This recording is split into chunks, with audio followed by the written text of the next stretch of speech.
కొన్ని కొన్ని దొరుకుతున్నాయి, ఎక్కువ లేవు. కానీ జాగ్రత్తగా చూసుకోవాలి. దీన్ని ఎక్కువ డిస్టర్బ్ చేయొద్దు. ఎక్కువ డిస్టర్బ్ చేస్తే మళ్ళీ మనకి దొరకవు. జాగ్రత్తగా చూడాలి ఇట్లా.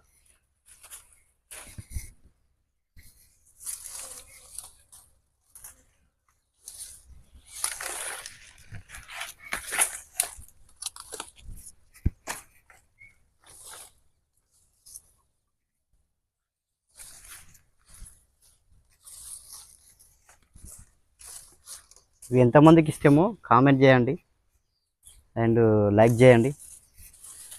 ఎవరికైనా కావాలంటే చెప్పండి, మా దగ్గరలో ఉంటే పంపిస్తాం. అక్కడ ఉన్నాయిరా, ఇట్లా వెళ్దాం ఆడికి.